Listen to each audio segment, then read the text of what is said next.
Doctor صاحب کا کہنا یہ ہے کہ انسان اصلاً ایک اخلاقی وجود ہے، یعنی وہ ایک مادی وجود ہی نہیں ہے، اس کے اندر ایک اخلاقی وجود بھی ہے، اس لیے کوئی معاشی سسٹم جو اخلاقی ویلیوز نہ رکھتا ہو وہ اس کو ایک بہتر معاشی زندگی کی ضمانت نہیں دے سکتا. اور چونکہ یہ مذہب کا دعویٰ ہے کہ وہ ایک اخلاقی نظام رکھتا ہے اور اس کی آبیاری کرنا چاہتا ہے، اس لیے اس کو اس سے آزاد ہو کے آپ دیکھیں گے تو آپ کوئی اچھا سسٹم دے نہیں سکتے انسانوں کو. پہلے تو یہ کہ اگر ہم تاریخی اعتبار سے دیکھیں تو انسانی معاشرہ اور سماج کئی لاکھ سال سے گزرا ہے، اور ہر عہد میں ایک معاشی نظام جو قائم تھا وہ جب تک اس سماج کو، اس معاشرے کو ترقی دیتا رہا ہے، وہ پنپتا رہا ہے، معاشرہ بڑھتا رہا ہے. ایک ایسی سٹیج آ جاتی تھی جہاں پر وہ معاشی اور اقتصادی نظام اس قابل نہیں ہوتا تھا کہ وہ اس اپنے ڈھانچے کے تحت ان ذرائع پیداوار جو انسان کی ضروریات پیدا کرتے ہیں ان کی ارتقاء کو جاری رکھ سکتا تھا. ان سے سماجوں اور معاشروں میں کی ارتقاء میں ایک جمود آ جاتا تھا، جمود سے بحران پیدا ہوتا تھا، بحران سے بغاوتیں ابھرتی تھیں، بغاوتیں انقلابات میں بدلتی تھیں، اور اسی طرح ایک نیا حکمران طبقہ آ جاتا تھا. وہ نیا حکمران طبقہ ایک نئے معاشی نظام کو لاگو کرتا تھا. وہ پھر کئی ہزار سال تک سرمایہ داری صرف 500-600 سال تک چلی ہے اس طرح. لیکن آج ہم دیکھیں کہ جس کیفیت پہ سرمایہ داری پہنچ چکی ہے وہاں سب سے بڑا المیہ یہ ہے کہ وہ مزید انسانی زندگی کے معیار کو بہتر نہیں بنا رہی بلکہ بدتر کر رہی ہے.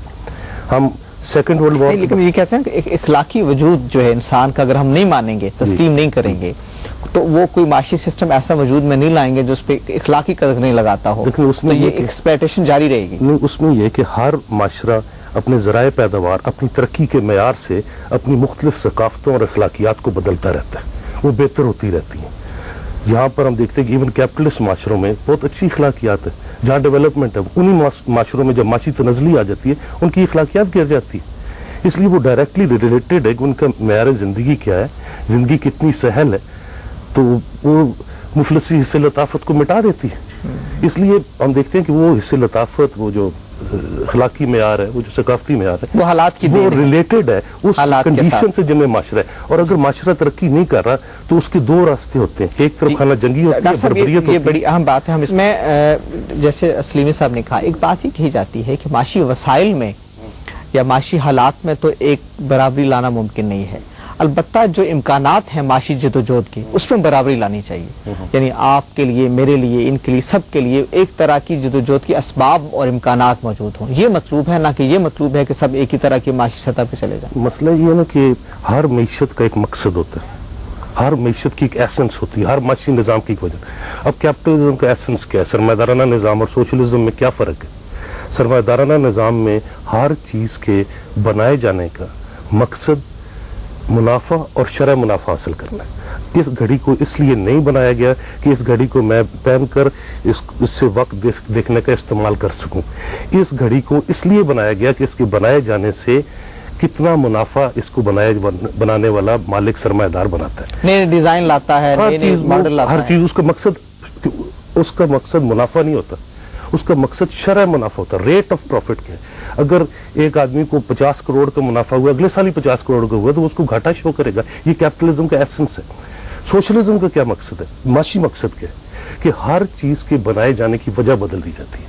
اس کی وجہ منافع کے حصول کی بجائے انسانی ضروریات کی تکمیل کر دی جاتی ہے.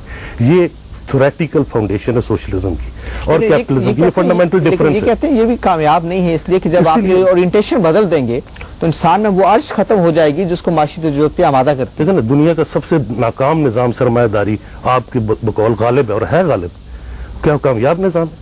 پچھلے 15 سال میں 1 لاکھ نیا کروڑ پتی پیدا ہوا ہے اس گلوبلائزیشن کی وجہ سے، اور 2 ارب لوگ مزید غربت کی لکیر سے نیچے چلے گئے. اس وقت بل گیٹ سے صرف 18 ملک امیر ہیں، 200 ملک بل گیٹ سے غریب ہیں. اور اس کی وجہ کیا ہے کہ جو کینشینزم تھا، جو 1945 سے 1975-80 تک کا کیپٹلسٹ ماڈل تھا اسٹیٹ کیپٹلزم کا، وہ ناکام ہوا. اس کے بعد ریگنامکس، تھیچرزم، ٹرکل ڈاؤن اکنامکس آئی جس نے بربادی کر دی. اور اس کی پریڈکشن صرف کارل مارکس نے کی تھی کیپٹل کے والیوم 3 میں داس کیپٹلس کے، جس میں اس نے کہا تھا کہ اسٹیٹ ویک ہو جائے گی، سرمایہ پھیل جائے گا، اس وقت 193 کمپنیاں دنیا کی 85% معیشت کو کنٹرول کرتی ہیں. ٹیلی فون اس کی پروڈکشن دیکھیں, اب تفصیل کو چھوڑیں, اس کے پرزے فرانس میں بنتے ہیں, اس کی جو جڑت ہے ان کی وہ ملیشیا میں ہوتی ہے, ان کی پیکنگ چائنا میں ہوتی ہے, اور اس کی سیلز اور ترسیل جو ہے وہ ہیلسنکی فن لینڈ سے ہوتی ہے. اتنا سارا فون دنیا کے 25,000 میل کا چکر لگا کے دنیا تک پہنچتا ہے, وہ ڈومینیٹ کر رہے ہیں. اب اس میں کیا ہو رہا ہے کہ کم سے کم ہاتھوں میں زیادہ سے زیادہ دولت کا اجتماع ہو رہا ہے, اور زیادہ سے زیادہ انسان غریب ہو رہے ہیں. روزانہ غربت بڑھ رہی ہے. یہ اس کا ایک بائی پروڈکٹ ہے. اور ایک اس کا پروڈکٹ یہ بھی ہے کہ پچھلے 25 سال میں 1362 دوائیاں ایجاد کی گئیں.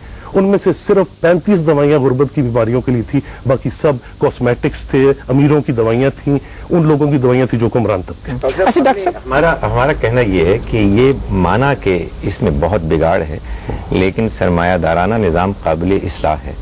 جو سوشلزم پر مبنی نظام ہے وہ قابل عمل ہی نہیں ہے. یعنی یہ تو آپ کا ایک پرسنل مسئلہ ہے کہ قابل عمل نہیں ہے.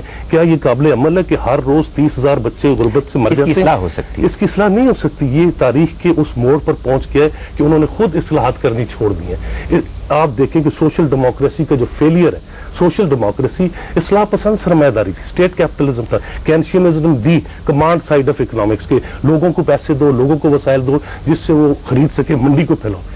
اس کے فیلئر کی وجہ سے اب ہم دیکھتے ہیں کہ سپلائی سائڈ اکنامکس ہے, ٹرکل ڈاؤن اکنامکس ہے.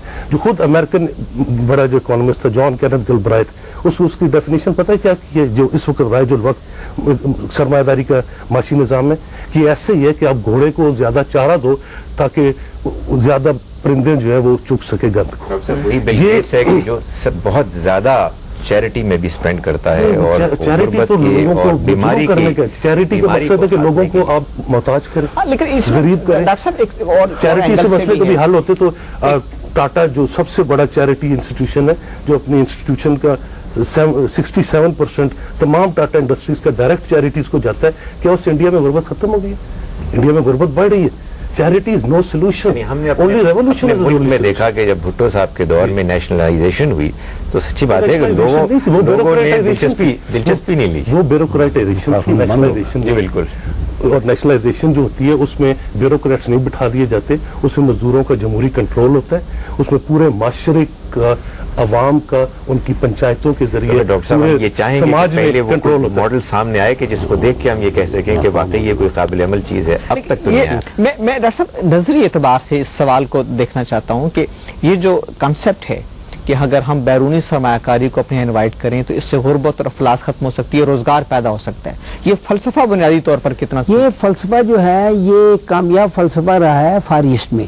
اگر آپ دیکھیں فار ایسٹ کا تاریخی مطالعہ کریں تو آپ دیکھیں کہ ملیشیا ہے. آپ اگر چائنا کی مثال لیں مثال کے طور پہ, تو چائنا کا جو فیز آیا ہے پوسٹ ماؤ, اس میں انہوں نے تقریباً 40 سے 50 ارب روپے کی اینول یہ جو ایف ڈی آئی ہے اس کو انوائٹ کیا.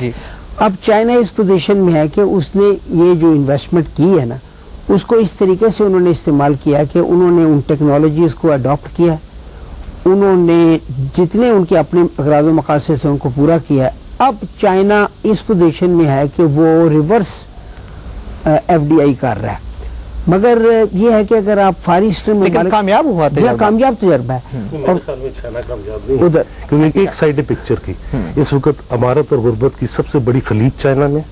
اس وقت چائنا میں ایک جو مزدور کام کرتا ہے گونگ ڈاؤ میں مرسیڈیز کی کمپنی میں, ایک مزدور جو جرمنی میں مرسیڈیز کمپنی میں کام کرتا ہے, اس کی ایک مہینے کی اجرت جرمنی میں کام کرنے والے مزدور کی ایک گھنٹے کی اجرت کے برابر ہے.